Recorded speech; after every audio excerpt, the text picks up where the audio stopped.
Pourquoi est-ce que en plein hiver, je suis dehors, en maillot de bain, à twerker main dans la main avec ce beau gosse devant une bassine de glaçons? T'as bien compris que j'allais me baigner. Mais pourquoi faire? Justement, dans cette vidéo, je t'explique le déclic étonnant qui m'a poussé à me lancer, mon expérience avec le froid, ce que j'en retire aujourd'hui et qui ça peut intéresser. Alors qu'est-ce qui peut bien motiver quelqu'un à se baigner littéralement dans des glaçons?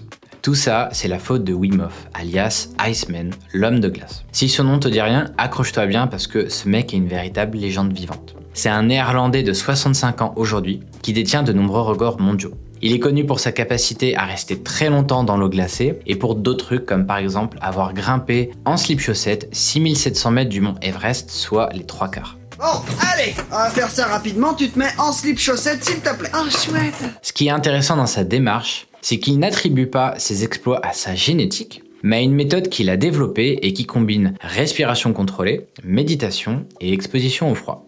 Le but, ce n'est pas uniquement de se balader tout nu dans la neige, mais de renforcer son système immunitaire. Des études scientifiques ont montré que la méthode Wim Hof peut aider à réduire l'inflammation et à renforcer l'immunité. C'est pas encore magique, mais c'est très prometteur. À côté de ça, j'avais entendu parler d'un mec qui se préparait à traverser la Manche à la nage.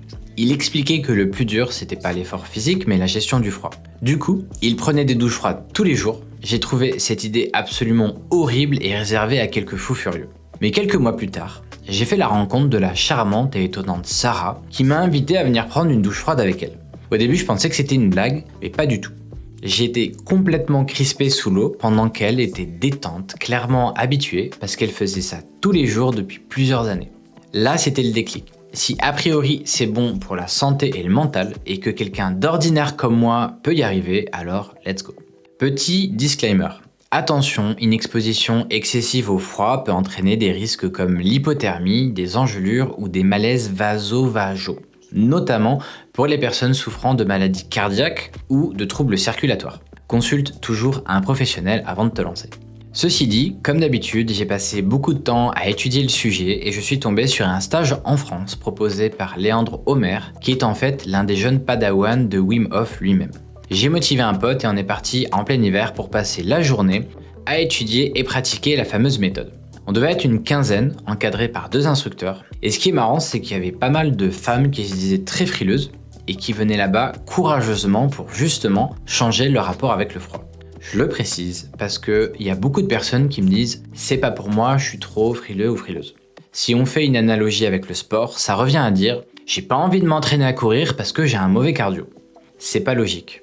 Hormis certaines conditions médicales particulières, si tu souffres du froid, entraîne-toi à le gérer.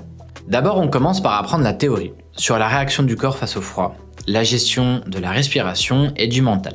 Moi, j'aime bien comparer l'exposition au froid avec la pratique du sport. Dans les deux cas, tu appliques un stress à ton système immunitaire ou tes muscles. Plus tu fais ça régulièrement, plus ton corps va comprendre qu'il doit s'adapter et donc se renforcer. Bien sûr, tu fais ça quand tu es en bonne santé. Si tu cours sur une blessure ou que tu prends un bain glacé quand t'es malade, c'est-à-dire quand ton système immunitaire est déjà très sollicité, c'est contre-productif. Ensuite, on attaque les exercices pratiques, dont la fameuse méthode de respiration qui consiste à respirer en conscience et en alternant des phases d'oxygénation et de rétention d'air. On est tous allongés avec des couvertures et on écoute une musique d'ambiance pendant que les instructeurs nous guident à travers plusieurs cycles de cette technique. Et là, chacun réagit différemment.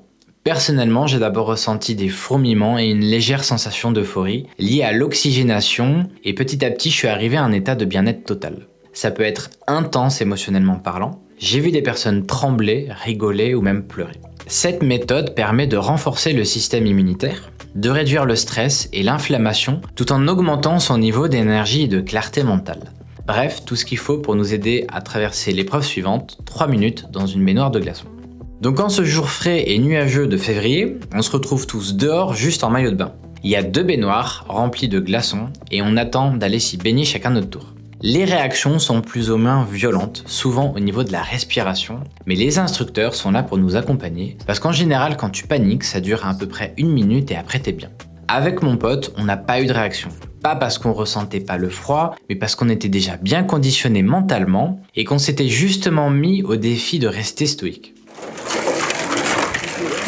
Et maintenant tu souffles. Ok, c'est naturel. Il y a des gens comme ça, qui ont un contrôle sur eux-mêmes. Malgré les apparences, ça pique très fort. Mais le fait d'être encadré, de savoir qu'il n'y a pas de danger, ou en tout cas qu'il est maîtrisé, et que c'est bon pour la santé, ça fait que tu vis pas les sensations de la même façon, parce que psychologiquement, t'en as une perception positive. Le plus étonnant, c'est qu'après le bain glacé, on est resté dehors en maillot de bain pendant environ 1 heure à attendre que tout le monde passe, et en faisant une chorégraphie pour se réchauffer. Et je suis pas tombé malade. J'ai adoré cette expérience, donc j'ai acheté une petite baignoire gonflable que j'ai installée sur mon balcon, et j'ai pris des bains glacés tout l'hiver très régulièrement. Après 1 mois d'entraînement, je pouvais tenir près de 45 minutes dans l'eau glacée, devant un magnifique coucher de soleil avec ma musique en mode méditation. Malgré la pratique, entrer dans l'eau restait toujours une épreuve douloureuse, mais au bout de quelques minutes, je me sentais bien et les frissons devenaient de plus en plus rares. Paradoxalement, la pire sensation de froid ne se produit pas pendant le bain, mais environ 5 minutes après être sorti. C'est le moment où avec la vasodilatation, le sang froid des extrémités revient vers le centre du corps et c'est terrible. Tu ressens une sensation de froid intense de l'intérieur. Aujourd'hui, j'ai arrêté les bains glacés, principalement parce que j'avais la flemme d'entretenir la baignoire et l'eau. Donc j'ai décidé de garder la douche froide après le sport, ce que je suis censé faire 6 jours sur 7. La première révélation que j'ai eue, grâce à cette expérience, c'est que je ne veux plus m'exposer au froid de ma vie. Non, je rigole. C'est pendant un échange avec Léandre, où je lui ai dit que je souhaitais comme lui apprendre à ne plus avoir froid. Mais en fait, il m'a dit que tout le monde, même Wim Hof himself, ressent toujours le froid de la même façon. Et c'est justement ça qu'on recherche. Le choc thermique que nous fait ressentir le froid, c'est la base essentielle du travail sur notre système immunitaire et notre mental. Donc on aura toujours froid, la sensation sera la même, mais là où on va évoluer, c'est sur notre capacité à ne pas en souffrir mentalement, parce que justement, on change notre perception de cette expérience. Pour illustrer ça, j'aime bien prendre l'exemple de la douche chaude ou froide. D'ailleurs, petite parenthèse, les deux ont des bénéfices et l'alternance chaud-froid est également très intéressant pour le corps. Quand tu prends une douche chaude, rentrer dedans c'est confortable, c'est génial, t'es dans un cocon aussi bien que dans le ventre de ta mère, mais ça te ramollit, t'as plus envie d'en sortir, et quand tu le fais ça te demande de la volonté, et le monde te paraît froid et hostile. J'exagère à peine. Mais quand tu choisis une douche froide, l'expérience est opposée. Rentrer dedans et tourner le robinet te demande de la volonté, le choc est dur, t'as pas envie d'y rester longtemps, mais t'as un boost d'endorphine et d'adrénaline, en sortir est très facile, ça devient confortable, tu te sens invincible et le monde te paraît chaud et accueillant. Je peux te garantir que le meilleur moyen de ne pas avoir froid chez toi ou quand tu sors, paradoxalement, c'est la douche froide. Même si je sais que personne ne me croira. Pourquoi pas toi? La partie où personne va se sentir concerné. Je sais très bien que t'as pas envie de t'exposer au froid, mais personne n'a envie de le faire. Alors pourquoi plonger dans les glaçons? Parce que le froid, c'est pas juste une sensation désagréable, c'est une opportunité.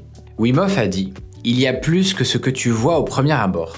Et à moins d'être prêt à vivre de nouvelles expériences, tu ne réaliseras jamais ton plein potentiel.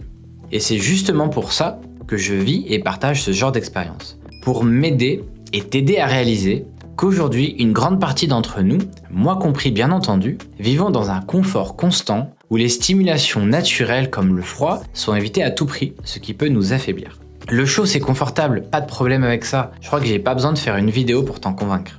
Mais à moins que ton système immunitaire ne soit déjà sollicité par une maladie, le froid a ses bénéfices.